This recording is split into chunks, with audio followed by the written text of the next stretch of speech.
Assalamualaikum warahmatullahi wabarakatuh. Alhamdulillah wassalatu wassalam ala Rasulillah wa ala alihi wa sahbihi ajma'in, amma ba'. Saudara penonton yang dirahmati Allah, apa khabar? Mudah-mudahan insya-Allah pagi ini pagi yang baik kepada kita, dan pagi yang baik juga untuk keluarga kita, masyarakat kita dan rakyat Malaysia seluruhnya.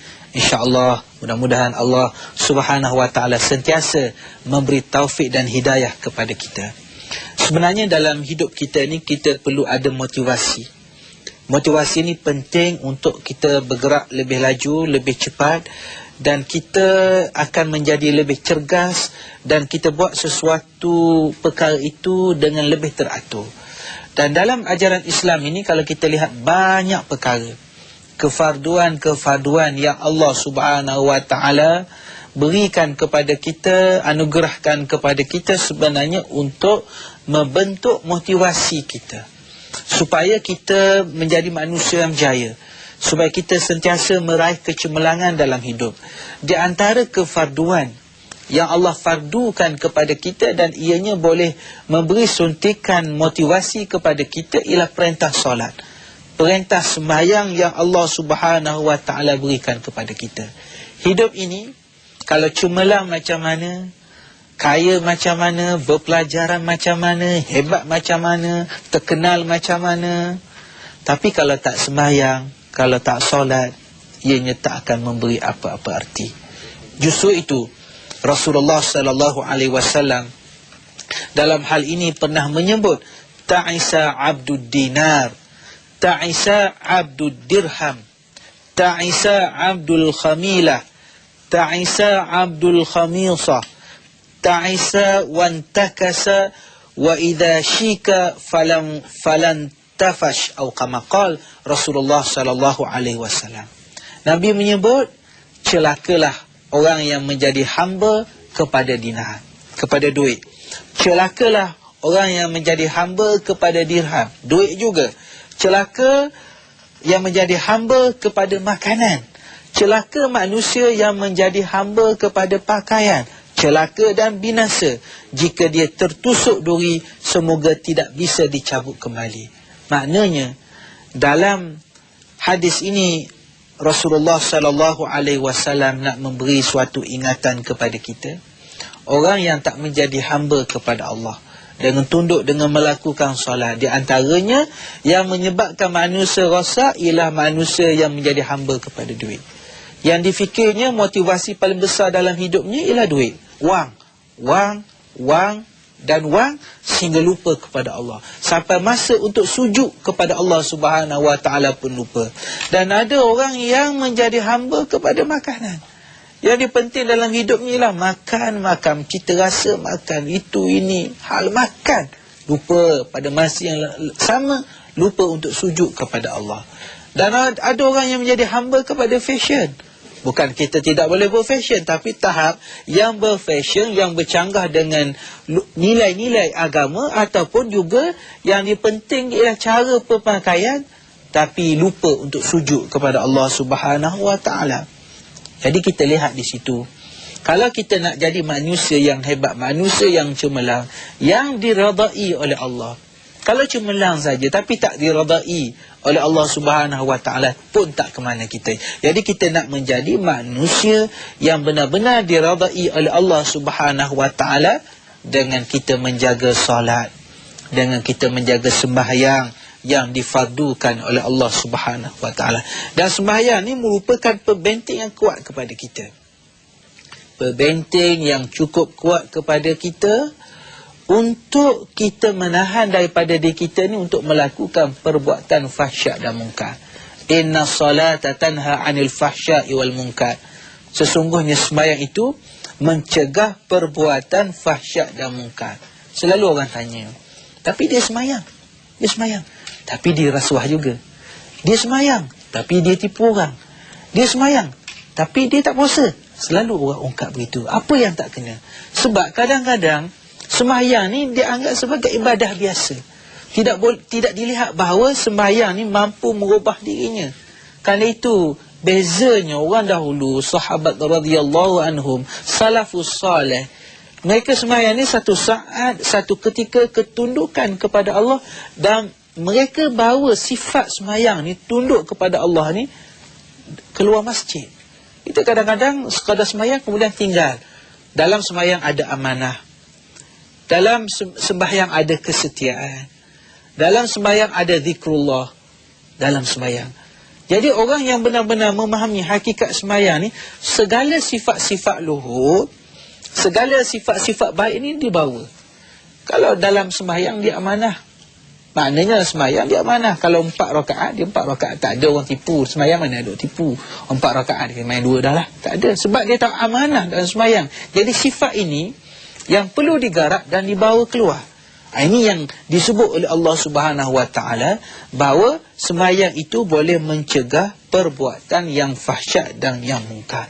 Mudah-mudahan insya-Allah ianya mampu memberi satu motivasi kepada kita untuk sentiasa kita ni merasakan bahawa Allah Subhanahu Wa Taala melihat kita.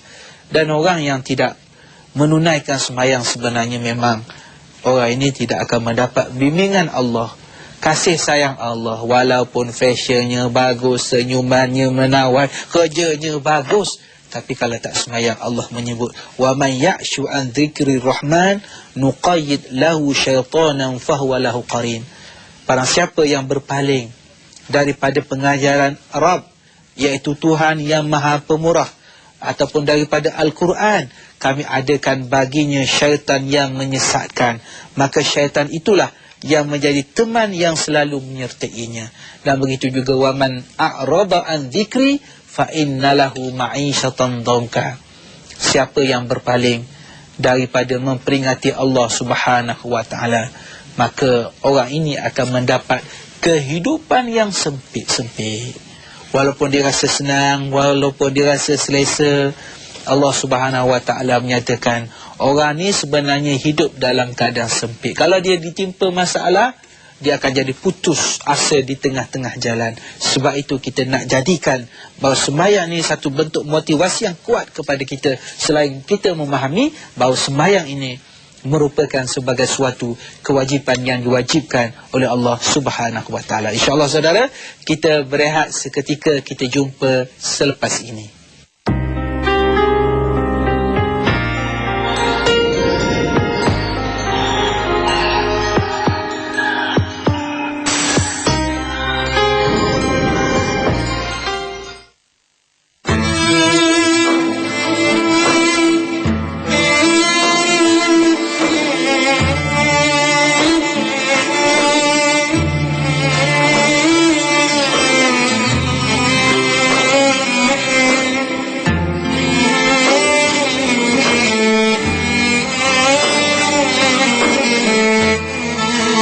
Kita lihat sebenarnya solat mampu memberi satu suntikan motivasi kepada kita.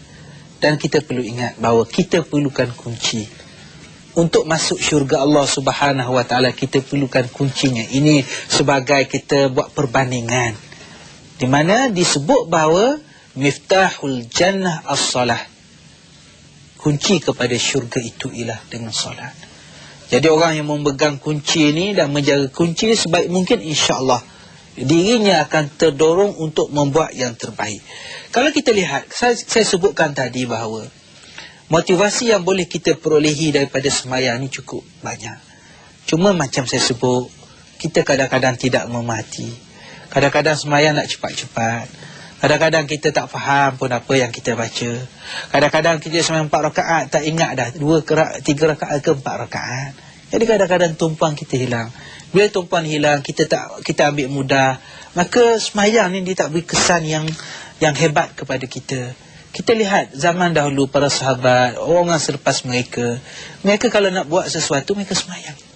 Sebab mereka letakkan pusat untuk dapatkan ketenangan, untuk dapatkan kekuatan ialah melalui sembahyang, melalui ibadat solat. Hari ini kadang-kadang orang kecewa, tak sembahyang pun, nak mengadu kepada Allah Subhanahu Wa Taala. Gagal dalam pekerjaan, tak tunduk kepada Allah, tak merayu kepada Allah. Jadi aktiviti yang dalam sembahyang ni, kita lihat sebenarnya banyak perkara-perkara yang boleh mendorong kita menjadi manusia yang cemerlang. Sebagai contoh, niat sembahyang. Sembahyang dia ada niat. Dia kalau Innamal a'malu binniyat. Kalau tanpa niat, sembahyang tak sah pun. Jadi dalam niat itu menunjukkan kepada kita, kita buat sesuatu tu kita ada niat yang tertentu. Maknanya kalau kita bawa dalam luar sembahyang, makna inilah dikatakan sebagai misi. Kalau syarikat kita, tempat kita kerja, sama ada organisasi kerajaan ke swasta, dia ada visi. Manusia ni pun ada visi. Kalau dalam sembahyang kita ada visi. Visi kita, bila kita niat tu, ialah ketundukan kepada Allah. Maka di luar, kalau kita bawa visi, maknanya kalau hidup personal kita, pribadi kita, kita kena ada visi. Kalau hidup tak tahu macam mana ni, 5 tahun lagi apa yang cadangan, tak tahulah, tengoklah keadaan macam mana. Itu orang tak ada visi. Sebab dia gagal bawa yang sembahyang tu untuk dibawa keluar. Kemudian kita lihat juga dalam sembahyang, dalam takbiratul ihram. Maknanya dalam takbiratul ihram yang kita baca ialah Allahu Akbar. Allah Maha Besar. Dalam segala tindakan kita, Allah Maha Besar. Di mana pun kita berada, Allah Maha Besar. Kita letakkan, kalau kita cinta kepada karier kita, jawatan kita, tapi kita kena faham bahawa jawatan ini sementara, pangkat ini sementara. Hari ini mungkin kita di atas, besok tak tahu lagi. Tak tahu. Tapi kita kena ingat, Allahu Akbar, Allah Maha Besar. Allah Maha Besar. Sebab itu orang yang ada motivasi sembahyang ni tak sombong. Dia kalau dia berada di atas, dia tak pandang orang bawah dia, ini orang rendah ni. Tak. Sebab dia tahu pangkat, kedudukan, semua yang Allah Ta'ala kurniakan. Cuma barangkali dia bernasib baik. Kadang-kadang Allah nak beri jawatan ni macam-macam cara. Orang di bawah tu, contohnya meninggal dunia, Allah Ta'ala nak bagi kat orang di atas, orang di bawah tu. Kadang-kadang orang tu sakit, kadang-kadang orang tu melakukan penyelidikan dan sebagainya. Macam-macam cara. Ini menunjukkan kepada kita, salat itu dengan Allahu Akbar, kita sentiasa mengagungkan Allah Subhanahu Wa Ta'ala. Begitu juga dalam Fatihah, macam-macam yang kita minta kepada Allah Subhanahu Wa Ta'ala. Dan kemudiannya ialah ketika kita rokok. Ketika kita rokok, Subhana Rabbiyal Azim, kita rokok, kita mengagungkan Allah Subhanahu Wa Ta'ala. Maha suci Tuhanku yang maha agung. Maknanya kita sentiasa mengagungkan Allah Subhanahu Wa Ta'ala. Kita tak agungkan manusia, kita tak agungkan fashion, kita tak agungkan kedudukan. Yang kita agungkan ialah Allah Subhanahu Wa Ta'ala. Bukan bila saya kata begitu kita tolak dunia, tidak. Dunia kita cari, kita nakkan kesenangan, kekayaan. Tetapi prinsip kita, orang yang beriman, motivasi solat mengajar kita, Subhana Rabbil Azim, Allah yang maha agung, Allah yang maha besar. Dan kita, selepas kita rokok, kita berdiri. Ketika kita berdiri, apa yang kita sebut? Sami Allahu liman hamidah. Allah Subhanahu Wa Ta'ala mendengar. Kita tahu bahawa apa yang kita buat didengar oleh Allah. Apa yang kita sebut didengar oleh Allah Subhanahu Wa Ta'ala. Ini merupakan, kita kata, sifat-sifat indah yang kita sebut. Dan dalam itu juga kita ada unsur berterima kasih. Sami Allahu liman hamidah, Rabbana lakal hamd. Kita memuji, kita memuja Allah Subhanahu Wa Ta'ala. Kita melahirkan rasa syukur kita kepada Allah Subhanahu Wa Ta'ala. Jadi ini yang kita buat untuk Allah Subhanahu Wa Ta'ala. Maka macam saya katakan tadi, terima kasih kita pada Allah. Dan Allah mendengar ni bukan dalam sembahyang saja, di luar sana. Kita keluar, kita di pejabat kita, ketika kita ada perbincangan deal, kontrak dan sebagainya, kena ingat bahawa Allah Subhanahu Wa Ta'ala melihat, Allah Subhanahu Wa Ta'ala mendengar kita. Kemudian ketika kita sujud, kita tunduk kepada Allah Subhanahu Wa Ta'ala, dan kita membaca Subhana Rabbiyal A'la wa bihamdih. Kita menyatakan bahawa maha suci, maha tinggi ialah Allah Subhanahu Wa Ta'ala. Ini sifat-sifat yang lahir. Tapi tuan-tuan, saudara-saudara yang saya kasih sekalian, kalau kita semayang, kita cepat-cepat, kita tak faham, memang dia tak akan beri satu kesan yang besar kepada kita. Kemudian lepas sujud, kita duduk. Setelah kita sujud, duduk antara dua sujud. Jadi ketika itu kita berdoa kepada Allah Subhanahu wa taala. Kita meminta kepada Allah Subhanahu wa taala, ampunilah ya Allah wahai Tuhanku yang Maha Agung, sebanyak 3 kali. Ini kita kata yang diajar oleh Rasulullah sallallahu alaihi wasallam, doa-doa ketika kita menunaikan solat. Dan insya-Allah kita sambungkan perbincangan kita ini, motivasi kunci syurga ini, selepas kita berehat seketika. Jumpa. Terima kasih saudara kerana terus setia bersama saya pada pagi ini. Kita membicarakan tentang motivasi kunci syurga, solat, yang merupakan sebagai suatu kefarduan yang difardukan oleh Allah Subhanahu wa taala. Kita lihat dalam sembahyang kita juga, dalam ketika kita membaca tahiyah, ketika kita membaca salam, mengucapkan salam ke atas Rasulullah sallallahu alaihi wasallam, ke atas Nabi, kita menyebut assalamu alayka ayyuhan nabi.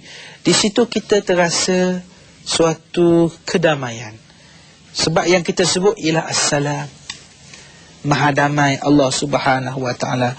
Wa rahmatullahi wa barakatuh. Di situ kita sebut tentang rahmat, disebut tentang pengasih, Maha pengasih Allah Subhanahu wa taala. Kalau dalam hidup kita, biarlah kita orang yang mendamaikan orang lain. Hidup kita di kalangan syarikat kita, company kita, dalam organisasi kita, biar kita ni menjadi seorang pendamai, bukan pencetus api kemarahan orang lain. Itu yang kita baca. Begitu juga warahmatullahi wabarakatuh. Kita sebut tentang rahmat Allah, tentang Maha pengasih Allah. Kita pun begitu, biar kita menjadi seorang yang pengasih. Kemudian innaka hamidum majid, sesungguhnya engkau Maha terpuji, Maha agung. Maka di situ kita menyebut tentang kepujian. Menjadi Allah ni Maha terpuji. Maka kalau Allah Maha terpuji, kita nak mempunyai sifat yang terpuji di kalangan kita, di tempat kerja kita, biar kita menjadi manusia yang terpuji. Dan begitu juga dalam sembahyang kita, kita sebut innaka hamidum majid, tentang majid, tentang maha mulia Allah. Kalau Allah maha mulia, sudah tentu kalau boleh kita menjadi manusia mulia di kalangan kita, berakhlak dengan akhlak yang baik. Dan kalau kita perhatikan dalam sembahyang ni banyak diulang-ulang. Ada orang kata banyak diulang-ulang. Jadi sebenarnya pengulangan ini penting untuk meningkatkan motivasi. Yang ini yang disebut sebagai cara, satu bentuk, satu metod untuk yang dikatakan metod RMP, iaitu diulang-ulang untuk beri semangat. Diberi semangat. Kalau dalam Masyushita dia sebut saya jago, berkali-kali saya jago, saya jago. Tapi kalau dalam sembahyang kita, kita ulang sembahyang kita ni 17 kali. Kalau Fatihah tu 17 kali, diulang-ulang, diulang-ulang, supaya ada sesuatu perubahan kepada diri kita. Yang ni yang disebut, yang saya katakan kalau dalam kaedah motivasi disebut RMP, iaitu repetitive magic power, RMP. Diulang-ulang, diulang-ulang. Jadi banyak yang diulang. Apa yang diulang? Yang diulang, kalau kita ambil contoh dalam sembahyang kita ni, berdiri tu 34 kali. Tuan-tuan, kalau tak percaya kira lah selepas ni, 34 kali. Di situ maknanya berdiri tu maknanya mengajar kepada kita melatih berdikari, tidak mengharapkan orang lain. Berusaha sendiri dan kita harapkan kepada Allah Subhanahu wa taala. Rukuk dalam sehari 17 kali. 17 kali. Untuk apa? Rukuk tanda apa? Untuk apa? Melatih kerendahan hati yang sombong. Sentiasa ingat bahawa kalau kita dapat apa-apa pun, ini merupakan semua pemberian Allah Subhanahu wa taala. Kita tak sombong. Kemudian i'tidal 17 kali, melatih untuk kita bersikap teguh dan bangkit kembali. Teguh, dan kalau ada apa-apa kita bangkit kembali.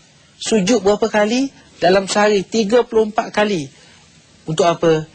Untuk kita sentiasa mengabdikan diri kepada Allah Subhanahu wa taala. Mengabdikan diri ni bukan dalam masjid, bukan di sajadah saja. Mengabdikan diri termasuk di tempat kerja kita. Ketika kita membuat keputusan tertentu yang penting, mengabdikan diri kepada Allah Subhanahu wa taala. So hakim kalau dijatuhkan hukuman, dijatuhkan hukuman dalam bentuk untuk mengabdikan diri kepada Allah. Kalau seorang guru yang mengajar, dia mengajar tu kerana bentuk pengabdian diri kepada Allah Subhanahu Wa Taala. Kalau seorang jutera untuk sains sesuatu, bahawa yang ini dah lulus, maknanya boleh dipakai, boleh dilalui jalan ini sebagai contoh, akuan itu dibuat kerana apa? Kerana mengabdikan diri kepada Allah Subhanahu Wa Taala. Kalau bukan kerana itu, maka akan timbul perkara-perkara yang tidak baik. Begitu juga dalam sembahyang kita, banyak sifat-sifat mulia yang kita ulang-ulang. Yang kita ulang-ulang sebagai contoh takbir Allahu Akbar tu 94 kali. Supaya kita sentiasa menyebut kebesaran Allah untuk menghasilkan semangat. Allahu Akbar. Allahu Akbar itu semangat kita. Allahu Akbar. Sebab kita kecil, kita kerdil. Tapi Allahu Akbar, Allah Maha Besar. Kita kadang-kadang nak buat suatu keputusan, kita tak tahu. Kadang-kadang kita nak buat sesuatu, kita tak jelas. Tapi kita boleh minta kemahiran, minta supaya idea yang baik daripada Allahu Akbar. Takbir 94 kali. Tasbih 51 kali. Iaitu supaya kita transparan dalam hidup kita, menyebut tentang kesucian Allah Subhanahu Wa Taala. Begitu juga tawajuh. Tawajuh kita sebanyak 5 kali. Wajjah tu wajhiya lilladhi sebagai contoh, itu 5 kali, iaitu tentang doktrin tauhid kita kepada Allah. Ataupun kalau dalam bahasa yang lain, untuk menghasilkan prinsip. Dalam hidup ini kita ada prinsip. Prinsip hidup kita ialah La ilaha illallah Muhammadur Rasulullah. Al-Fatihah 17 kali. 17 kali Al-Fatihah disebut 17 kali. InsyaAllah kita akan bincang motivasi Fatihah pada masa-masa yang akan datang, kerana di situ juga dalam Al-Fatihah itu memberi satu bentuk motivasi kepada kita. Dan begitu juga surah-surah. Kalau kita baca surah-surah yang berbeza 10 kali. Kemudian kita baca Sami Allah 17 kali. Kita sebut Rabbana, Rabbana walakal hamd, Rabbana, Rabbana itu 17 kali. Doa ketika duduk 17 kali. Tahiyat 9 kali. Kita baca Assalamu alayka ayyuhan nabi wa rahmatullahi wa barakatuh 9 kali. Jadi semua ini sebenarnya pengulangan-pengulangan ini mampu memberi kekuatan kepada kita. Syahadah yang kita sebut 9 kali. Untuk apa? Selain daripada ianya merupakan sebagai suatu perintah Allah Subhanahu Wa Taala, ianya juga adalah untuk membangunkan komitmen dan misi hidup kita. Selawat kita, terima kasih kita kepada Rasulullah sallallahu alaihi wasallam yang bawa risalah kepada kita, yang bawa petunjuk kepada kita. Dan begitu juga kita beri salam. Assalamualaikum warahmatullahi. Assalamualaikum warahmatullahi. Ia merupakan sebagai satu yang diajak oleh Nabi, tapi kita boleh di situ juga menunjukkan kepada kita mengambil berat kepada orang lain. Di kanan kita, di kiri kita, kita bukan menjadi manusia yang mementingkan diri sendiri. Begitulah saudara, sebagai satu bentuk pemikiran kepada kita, renungan kepada kita, supaya insya-Allah sembahyang ini mampu memberi satu bentuk motivasi. Dan kita orang Islam kena jadi hebat. Kita orang Islam kena jadi cemerlang. Cukuplah orang mencemuh kita dengan pelbagai gelaran, kita bangkit dengan kita memahami daripada sembahyang kita itu saja pun kita mampu membangkit menjadi manusia yang hebat, menjadi manusia yang cemerlang. Tapi ingat, bukan sekadar cemerlang di dunia, tetapi kecemerlangan yang berterusan sampai ke akhirat. Sekadar itu pertemuan kita. Wassalamualaikum warahmatullahi wabarakatuh.